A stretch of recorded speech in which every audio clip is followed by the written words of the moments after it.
Indeed, Babise Bonke, that is the message ahead of the Soweto Derby, the very first of the 2023-24 DStv Premiership season. And it will be hosted by Kaizer Chiefs, so it's only right that we have the marketing director over at Amakosi with us. She's extremely excited for this one, as is the rest of the South African football-loving public. Jessica, thank you very much for your time. First and foremost, take us through the week that precedes the Soweto Derby. What goes into planning and hosting such an event?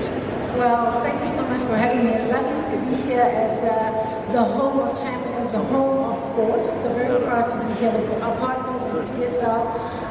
The Derby is just a major showcase of South African football, of Southern African football and African football. So it's very exciting. And I must say this week is really manic because it's not just about the Derby. We start tonight with our chairman, who's been inducted into the Hall of Fame.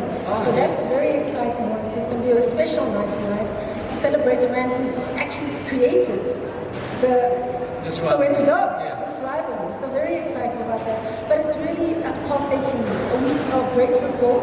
But also, I think looking at our partnerships, where we really look to see the business of the game come alive. The activations that our partners do, yourselves as DStv, and Vodacom has exciting activities for the supporter, and it's really saying football really at its major pulse, not just on the field but off the field. So a very exciting week, lots of media activities, but also lots of supporter activities. I'm a fan of clubs and things like that happening. So excited that our supporters and everybody are part of the build-up to what Saturday is.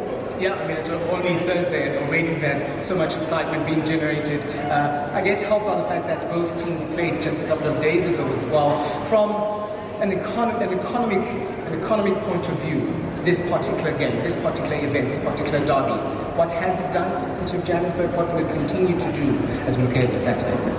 It is huge for the city of Johannesburg in terms of the tourism that comes in terms of the expenditure and the investment that's made, and just in terms of not just the economy around the stadium, but in Gauteng as in general, and it's the entire country, because everybody's watching. Not everybody can be at the stadium, but we know everybody will be watching, and we know that our supporters are very passionate, and they go out and they buy their tickets, and they buy their merchandise, and they really activate.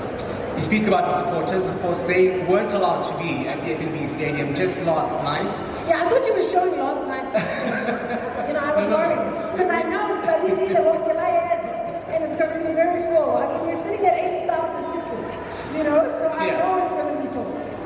And the fact that they are going to be able to be back in the stadium, from a Kaizer Chiefs point of view, they're always appreciated. Both actually sets of fans, Kaizer Chiefs as well as Orlando Pirates.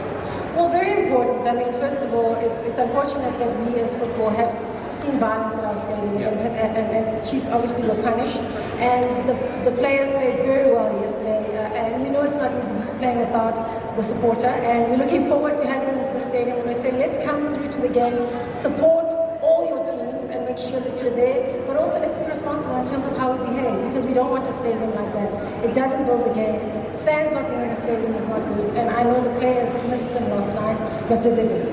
They certainly did do their best. And before I let you go, you did mention that tonight is a very special night for the chairman of Kaizer Chiefs. When we go to the weekend, any more festivities we can expect in that regard? Well, lots of activities. We'll be activating, we'll have some legends who will be there to honor him, and the party doesn't stop, because he's done such an amazing job for football, in South Africa and on the continent. We'll be having a Legends lunch next week, so we'll be having a lot of activities, but really thank you to our chairman for the wonderful work he's done and what he's done for South African football and just what he's done for the sport.